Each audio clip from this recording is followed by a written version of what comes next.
Halo, selamat pagi pemirsa, apa kabar Anda hari ini? Senang sekali dapat menjumpai Anda dalam berita Papua hari ini.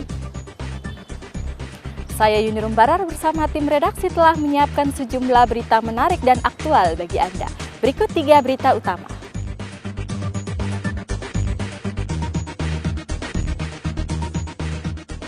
Positif COVID-19, Kepala Dinas Kesehatan Kabupaten Pegunungan Arfak meninggal dunia. Ratusan pedagang ikut tes cepat massal di Pasar Wosi, 18 dinyatakan reaktif. Tersesat selama 12 jam di dalam hutan, seorang pemuda ditemukan lemas.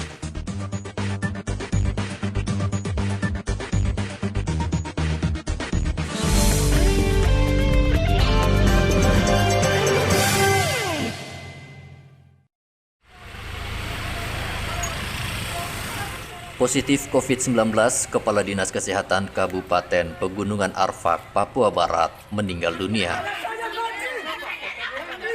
Mengetahui Kepala Dinas Kesehatan meninggal, keluarga almarhum mendatangi Rumah Sakit Angkatan Laut Kabupaten Manokwari, meminta jenazah Kepala Dinas dimakamkan di Kabupaten Pegunungan Arfak. Hasil pemeriksaan ini ternyata baru keluar, karena baru diambil tadi. Dokter pikir artinya penanganan di rumah bagaimana? Sempat terjadi adu mulut antara petugas keamanan dengan keluarga Kepala Dinas sebelum jenazah diambil keluarga untuk dimakamkan. Pastikan terkonfirmasi positif. Hasilnya saya berikan di sini. Jadi sebenarnya yang kopian yang kita sudah kasih ya keluarga. Kita kasih juga melalui humas Pemda Pejab untuk dilaporkan secara resmi juga kepada Bupati sesuai dengan hasil laboratorium yang kita periksa dan itu valid. Jadi yang kita harapkan kemudian ke depan adalah warga sekitar bisa mematuhi. Semua kita kan tidak menginginkan keadaan seperti ini. Dokter, kemudian untuk pemakaman dilakukan protokol kesehatan kah atau dikembalikan ke keluarga dan dimakamkan? Yang diminta oleh keluarga adalah pemakaman di lingkungan tempat tinggal almarhum di dekat rumahnya. Tapi yang tidak bisa ditawar-tawar adalah protokol kesehatan. Jadi protokol kesehatan artinya jenazah dilakukan pemulasaran jenazah sesuai dengan protokol COVID, yaitu dikemas, dibungkus plastik, disinfektan, dimasukkan ke dalam peti. Di dalam peti juga, setelah dalam peti itu juga dibungkus plastik. Almarhum dinyatakan positif COVID-19 setelah dirawat selama 3 hari di Rumah Sakit Angkatan Laut Manokwari dengan keluhan sesak nafas. Setelah dites swab, ternyata almarhum positif COVID-19. Untuk mencegah penyebaran COVID-19, Satgas COVID-19 Papua Barat akan melakukan tes cepat pada seluruh keluarga Kepala Dinas Kesehatan. Edi Musahidin melaporkan dari Kabupaten Manokwari, Papua Barat.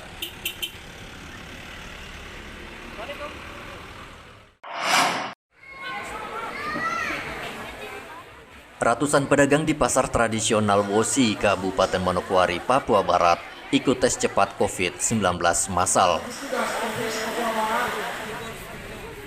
Gubernur dan Kapolda Papua Barat memantau langsung tes cepat massal di Pasar Wosi, serta melihat apakah Pasar Wosi sudah menerapkan protokol kesehatan atau belum.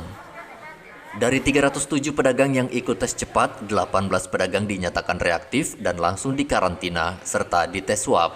Sekitar 2.000 yang kita siap untuk kita. Nah, sekarang kembali pada kesadaran masyarakat itu aja, apakah datang ke petugas untuk kita bisa rapid test atau tidak gitu, tapi kita ajak mereka harus datang. Bapak nanti ke kabupaten kota, Bapak turun langsung melihat, Bapak? Ya, terutama yang daerah hijau itu, kan kita akan dukung dari profesi juga untuk kita bisa rapid test mencari kita lakukan masa. Yang masuk ke sini nanti kita akan disiplinkan. Tidak ada masyarakat yang masuk ke sini yang tidak pakai masker. Dia harus pakai masker. Ya, kalau dia nggak pakai masker dia tidak boleh masuk pasar.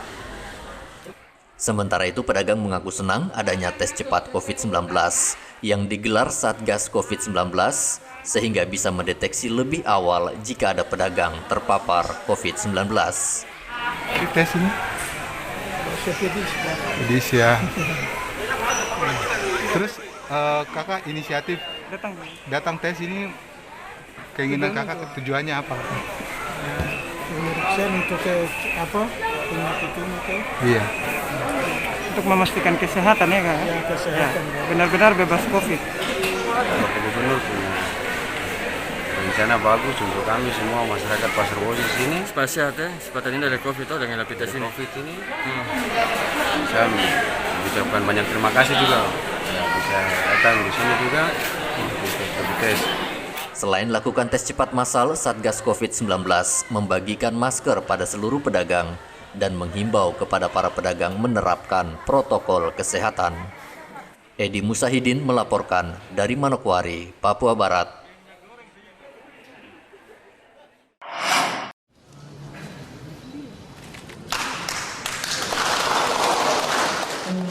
Kepolisian daerah Papua meminta pemerintah daerah, provinsi, dan kabupaten menggunakan anggaran COVID-19 tepat sasaran. Kapolda Papua Irjen Paulus Waterpau mengatakan, sesuai arahan Presiden, jika ada Pemda, kabupaten, dan provinsi yang korupsi dana COVID-19, akan langsung ditindak polisi bersama kejaksaan. Artinya pasti bahwa Presiden mengingatkan kita dengan tegas untuk betul-betul Polri sebagai aparat penegak hukum di jalan terdepan ini harus bekerja keras untuk mengawasi adanya penggunaan daripada anggaran negara yang diperuntukkan bagi kepentingan menghadapi pandemi COVID ini.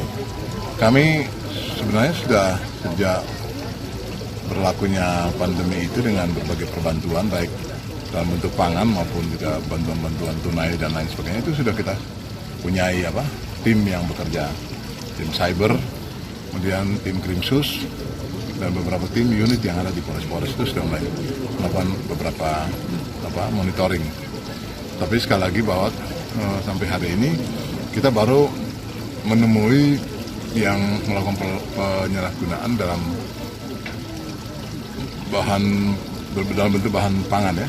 Jadi beras yang kemarin cepat itu mau dibawa ke Kerom, ada 50 kilo dikurangi tinggal 40 kilo per sal.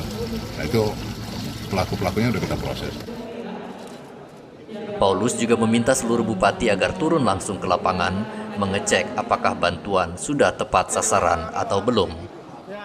Sejak Maret 2020, Polda Papua baru menangani 1 kasus penggelapan beras bantuan sosial di Kabupaten Kerom dan telah menahan 3 tersangka.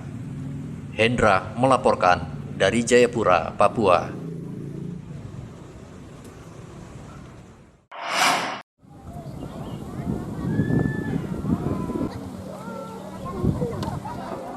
Pos pelayanan terpadu Bina Nelayan di Kampung Nelayan, Pantai Lampu 1, Kabupaten Merauke, sepi.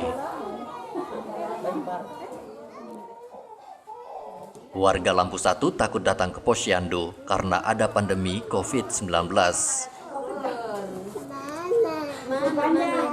Ketua Posyandu Bina Nelayan Lampu 1, Hasna, mengatakan sebelum COVID-19, sebanyak 80 ibu dan balita datang ke Posyandu.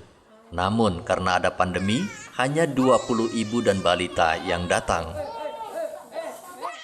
Ini banyak ibu-ibu yang takut datang ke Posyandu ini. Tapi kita inisiatif bersama ibu kader untuk mendatangi rumah ke rumah untuk memberikan arahan bahwa kesehatan itu lebih penting. Oleh karena itu kami mengarahkan ke ibu-ibu agar datang ke Posyandu. Pelayanan kami di sini yaitu menimbang bayi, mengukur tinggi badan bayi, lingkar kepala, dan kami dibantu 6 orang kader dan beberapa dari dinas kesehatan. Selama COVID ini pernah kami tidak melayani Posyandu karena kami arahkan ke puskesmas saja. Hasna meminta warga Lampu 1 tidak takut ke Posyandu karena seluruh petugas telah dilengkapi alat pelindung diri serta menerapkan protokol kesehatan. Muhammad Ridwan melaporkan dari Merauke, Papua.